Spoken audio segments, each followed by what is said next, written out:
bit of an issue.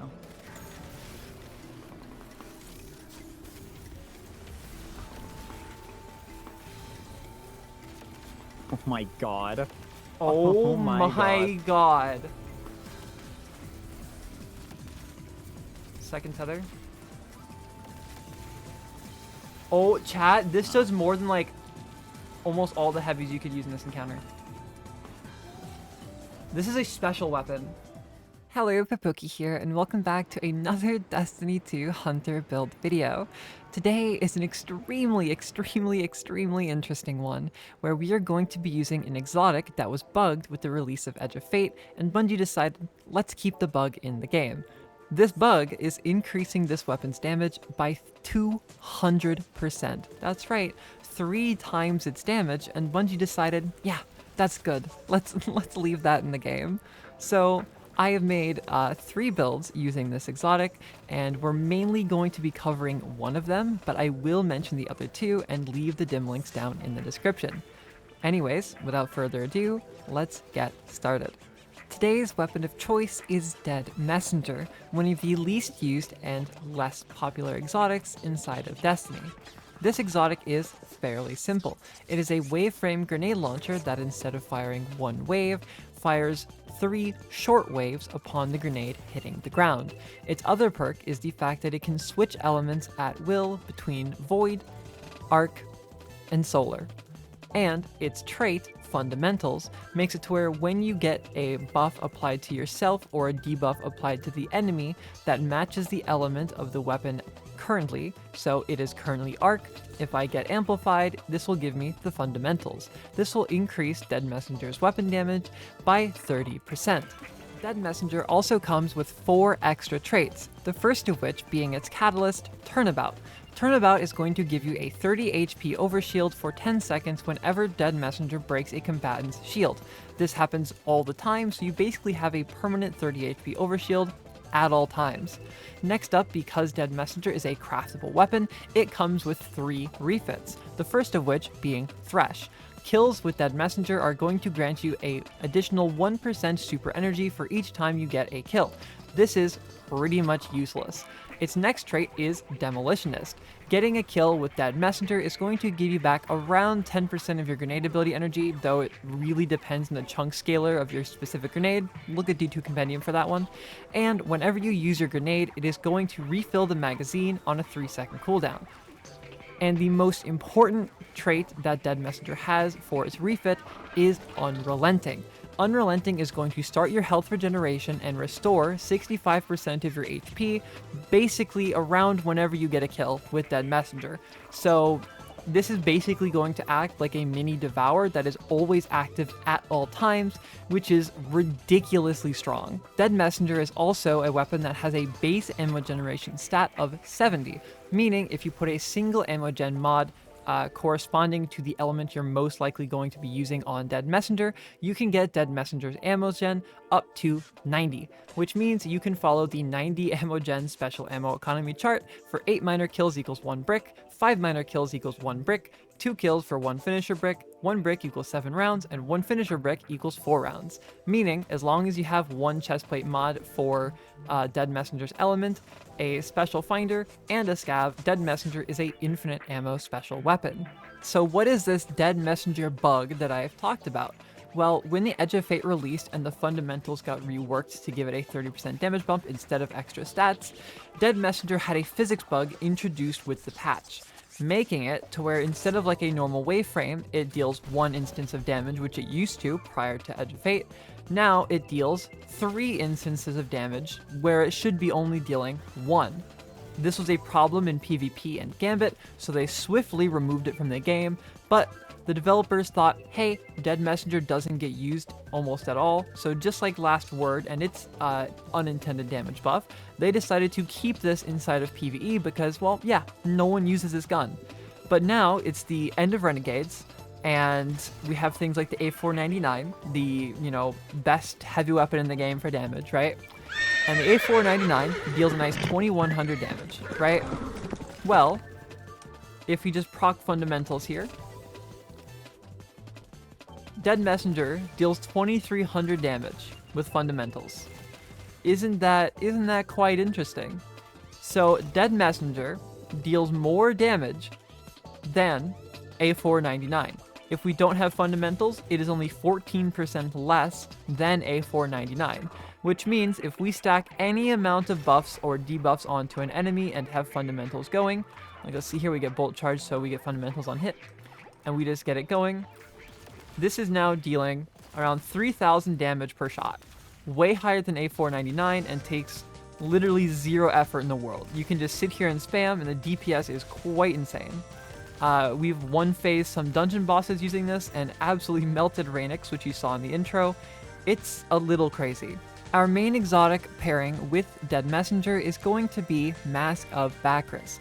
While you have a Stasis or Arc super equipped, your dodge becomes a longer range, faster moving shift that partially cloaks you during use. After shifting, your Stasis and Arc weapons gain a stacking damage bonus for a short time. Final blows with this bonus active refund class ability energy.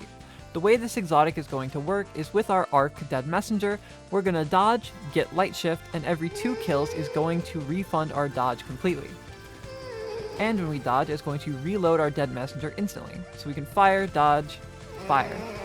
Every time we dodge, we're going to get a light shift stack on the left side of the screen. Once we get up to 3 stacks, we are going to have a 33% damage buff for our Dead Messenger.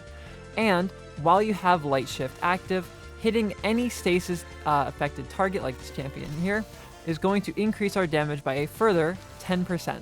So in total, Mask of Bakris is going to give us a 43% damage increase. The mods of this build are super important. Starting with our helmet, we are running 1 special ammo finder to get a 25% increase to all of our special ammo gains. Then we are running 1 siphon matching that of our kinetic slash weapon. Then we have a harmonic siphon matching that of Dead Messenger. For our gauntlets, we are running 3 harmonic loaders, and you're probably wondering, hey Pop, that's an insane amount of diminishing returns, why the hell are you doing that? Well, the answer is we don't have any killing abilities in our melee or grenade slot, and our dodge can't have any refunded cooldown because of light shift from Bakris, meaning none of the armed mods do anything aside from loaders, so we're running loaders. Then for our chest, we have 1 ammo generation that is matching your kinetic slot special, 1 concussive dampener, and a harmonic ammo generation matching that of Dead Messenger. For our boots, we are running 1 better already to get our health back even more, even though we already have unrelenting. It's kind of redundant, but it's whatever. Then we have 1 scavenger matching that of our kinetic slot weapon, then 1 harmonic scavenger matching that of Dead Messenger. For our class item, we are running 1 special ammo finisher so that we can get our special ammo back when we don't get it back from kills. Rarely happens, but when it does, it's good to have. Then we have powerful attraction, so when we use our light shift from Bakris, we are going to pick up all nearby orbs of power when we dodge. Then we have Reaper. After we dodge / use Bakris, the next weapon kill we are going to get is going to spawn an orb. Next up is our Prismatic subclass, starting off with a weird pick. Storm's Edge is going to be our super of choice. Now you're probably wondering, hey Pop, why the hell are you using Storm's Edge? Or have you gone insane? No, I have not gone insane. I have a very real reason to use this, alright? So while Storm's Edge is equipped, it is going to give us amplified whenever we get a multi-kill with our Dead Messenger. Cool, right? But not only does this allow Bakris to function, because yeah, but whenever you pick up an orb, when you have Storm's Edge equipped with Facet of Purpose, it is going to give you Bolt Charge. And the way it works with Dead Messenger is every single time Bolt Charge gains a stack, you will gain the fundamentals, which means every single time you hit an enemy, it is going to reproc the fundamentals and refresh the timer back up to 10 seconds, practically giving you infinite fundamentals for the cost of, well, 1 orb. Next up, we have our dodge. We are going to be using Marksman's Dodge because, well, it reloads your gun, which is really good for the DPS of Dead Messenger, and it collects all the ammo nearby, and you would not understand how much ammo you do not have when you don't use Marksman Dodge. Like, you just leave a bunch on the floor and you don't even know it, so very good. And we have Snare Bomb. We are using Snare Bomb to where we get the 15% weaken and 20% radiant from Facet of Dawn, so that if there's a big meaty target we want to destroy, throw your Snare Bomb on him, boom, you do like 1 billion more damage to him, instant cook. Then we have Duskfield Grenades. The reason we are using Duskfield Grenades is to get the Bakris perk where while you have Light Shift, dealing damage against stasis affected targets is increased by 10%.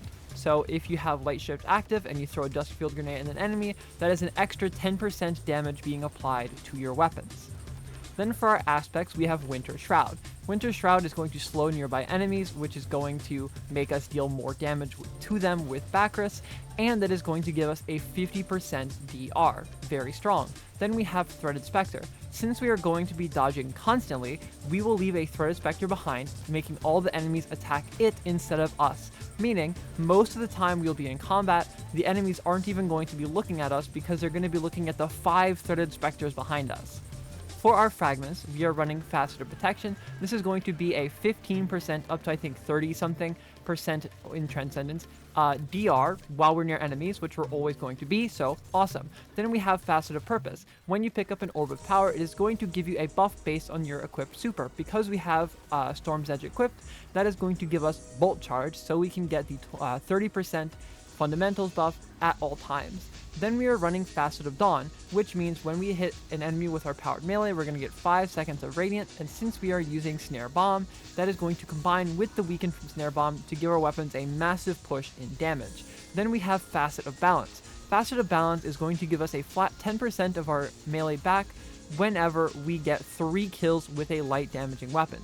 Yes, you get the same amount for Grenade if you get 3 kills with a dark weapon, but since we are using Dead Messenger, every single pull of the trigger is going to proc Faceted Balance and basically act as a devour for our Snare Bomb. So we're always going to have our Snare Bomb.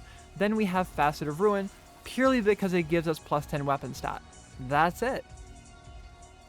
For our stats, we are going to run low health, as low as you can get it because it's useless, 70 melee, so we get the base energy chunk for Faceted Balance. Then we have Grenade at 70, which is here purely because we want the baseline of our grenade energy, and if you have Devour going or Demo on the grenade launcher, we want to have a good baseline for our grenade energy returns. Then we have around 70 super, because while we do hate Storm's Edge, it's kind of nice to still have your super, am I right? Then we have around 60 class. Now, Bakris will refund perfectly if you have 57 class or higher. I like the number 60 because it's a nice round number and it isn't 57. Then for our weapon stat, you want 175 plus, just so that we can multiply our weapon damage even further and have a really decent chance at getting all of our ammo to be double bricks. Wonderful, cool. So how do you actually use the prismatic build? Well, let's get into that with a really short demonstration. So when you spawn in, you're simply going to hold the reload button to switch your Dead Messenger to Arc so it gets buffed by Bakris. Then we are simply going to dodge near enemies to make sure Winter Shroud procs and they become slowed, kill said enemies, and then chain that a bunch of times. And then when you see a major champion or target, you're going to stun it if it requires stunning, and you're going to either dodge near it to get it slowed or throw your dust field on the enemy and throw your smoke bomb. Then you can simply shoot at their legs like normal, and then boom, they're just going to pop and explode. So let's demonstrate. We're going to dodge near enemies to get our 50% from Winter Shroud. Dodge as we go through enemies. Enemies are going to focus on our Threaded Spectres as much as possible. And now, as the champion is left, we can simply stun it, throw our smoke, throw that, and then boom, one shot. Just one shot that guy. And then we can simply let Light Shift go away without using our dodge, so we can carry it on to the next encounter. And that's it. The funny dodge perk, Powerful Attraction, will pick up all the orbs for the bolt charge you need, and you'll gain amplified if you kill enough targets in rapid succession, and that will give you all the fundamentals you will need. So yeah, that is the prismatic version of the build. Next up is the arc version of the build. This one uses the same stats, the same unrelenting Dead Messenger and Mask of Bakris. The only difference is the subclass itself. We are going to be using Flow State to have a maxed out reload speed with our Dead Messenger, Ascension just for the 3 fragment slots because Arc does not have any usable fragments outside of Tempest Strike. Then we have the main fragment, Spark of Beacons. While you are amplified, your Arc special Final Blows will create a blinding explosion. This means as we are ad clearing with Dead Messenger, all the enemies nearby are going to be blinded and it will stun nearby unstopped champions. The rest of the fragments are seen here, but it's not that important.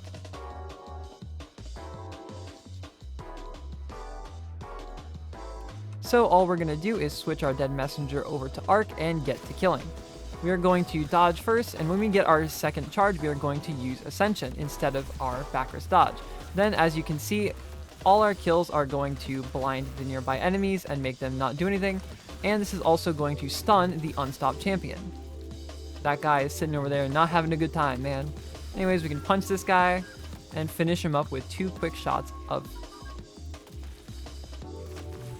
Yeah, no, you're not getting away from that one. So that is the Arc version of the build. Now on to the most interesting one, the Void Dead Messenger build. This one is a little bit different, but I'll try to keep it concise. We are going to switch our Dead Messenger off of Unrelenting and put on Demolitionist. Then our stats are going to be relatively the same with less melee, more focus on Grenade, and more focus on the weapon stat. We are instead using Fortune's Favor as our exotic to get a 15% weapon damage boost to our Dead Messenger when we have a Void Overshield, which, by the way, the Catalyst Turnabout actually counts as a Void Overshield for Fortune's Favor, meaning it won't override it and it will keep our damage buff even when we just have Turnabout's Overshield. For our mods, they are seen right here. The only ones that really matter are the Harmonic Ammo Generation, the Harmonic Loader, Harmonic Siphon, and Harmonic Scavenger. All the rest are simply to be used for your bow. This is a DPS loadout first and foremost, using a bow. So because I am not hot swapping between Witherhoard and all that, I'm using an Opaque Hourglass with Impulse, Vorpal, Heavy Bolt, and Quick Load Rail with 100 reload speed, with a reload mod on the gauntlets, so that we can get a really high reload on this thing so we do not have to swap for really high damage. For our subclass, we are going to be running Mobius Quiver so we can buff our crossbow. Then we have Marksman's Dodge to have the low cooldown, pick up ammo, blah blah blah, reload our weapons, you know the gist. Then we have Smoke Bomb because it's the only melee you can equip. Then we have Vortex Grenade purely because it pulls in enemies and makes sure when we have Domineering activated, is it Domineering? Undermining. When we have Undermining active, it is going to weaken enemies for a longer duration than most of the other grenades. Then we have Stylish Executioner. While we have something like, weaken or volatile rounds, whenever we kill an enemy, it's going to grant us invisibility. Then we have On the Prowl. It'll randomly choose an enemy using gambling mechanics. And let's go gambling! Aw, dang it! And if we kill that enemy, we get more ability energy. That's it. That's what it does. And then for our fragments, you're running Echo of Dilation for the free +10 weapons and +10 super. Then we have Echo of Starvation, so whenever we pick up an Orb of Power, it will grant us Devour. Then we have Echo of Vigilance. If our shields reach red and we kill an enemy, it's going to give us a full Void Overshield. Then we have Echo of Undermining. Our Void Grenades are going to weaken targets, which, yeah, that's pretty good. Then we have Echo of Instability. Defeating targets with grenades grants volatile rounds to your Void weapons. So the way we are getting fundamentals procced in this build is multiple ways. We are getting it from volatile rounds from Echo of Instability, going invisible with Stylish Executioner, and reproccing Devour whenever we pick up an orb or getting an enemy kill, and whenever we weaken an enemy with Vortex, Smoke, or our Mobius Quiver. So this build is more for your grenade regeneration to then go into volatile rounds. So we're going to keep Dead Messenger to Void, but this build is mainly for a damage rotation. So we can simply start up the enemies here and get killing.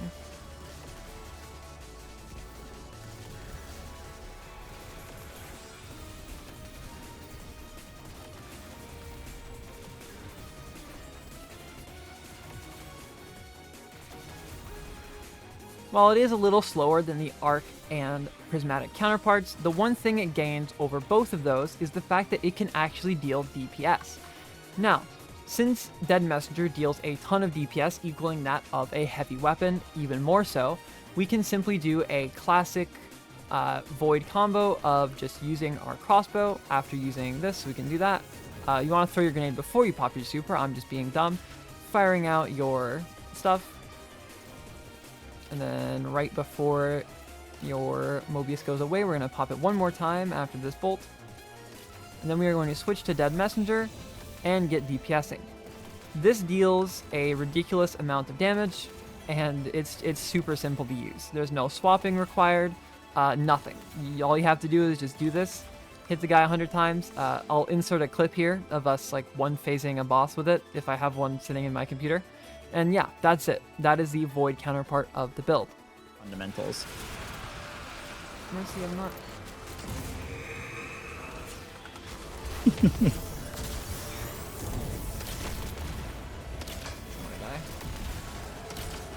Don't do that. Is that for your health? You started damage now. Sorry, I thought we were ready. I wasn't even near the thing. Fine, it's not like it matters. Anyways, guys, thank you so much for watching. Please use Dead Messenger. When I first started using it on Tuesday on stream, it was level 0 and had 0 enemy defeats. But as I was testing for this video, Dead Messenger is now at level 122 with over 10,000 kills. If that does not tell you how good Dead Messenger is, then I don't know what to tell you. You're simply gonna, right after this video, if you don't have Dead Messenger, you're gonna open up Pinnacle, you're gonna find Vox Obscura, okay? You're gonna put this thing on, I think it's Expert or Master, one of these, and you're gonna run it until you have all the perks on Dead Messenger. You're gonna put on Quick Launch, High Velocity Rounds with Short Action Stock, and Demolitionist on Void, and Unrelenting on everything else. This thing is an absolute monster. It will one-shot sometimes ultimate champions. It's ridiculous. So please, please, please give this weapon a try. It is so unpopular, but it is so ungodly powerful. Thank you so much for watching. Thank you so much for being a member, Davey, Maya, Zephyr, Frogcat Dog, Rimu, Easties, Poo Kang Kang, Tanner White, Joy Khan, Sebaku Angel, Second Minx, Equitas, Juker, The Zesty Lime, Night DK, Kai Rain, Vinny Rotten, Danny Luciano, E Brainrot, Kazuhira, Cause Milk, BKL Finest, Chris Dodge, Love Hate J, Mr. Spartan, Big Business, Tuna, R17A, Alley Cat, Vaughn, Emery, William XMS, Diego Brando, Lauren Silly, Jeff Edgerton, Grunty, Moss, and Nufsy. Thank you so much for being members.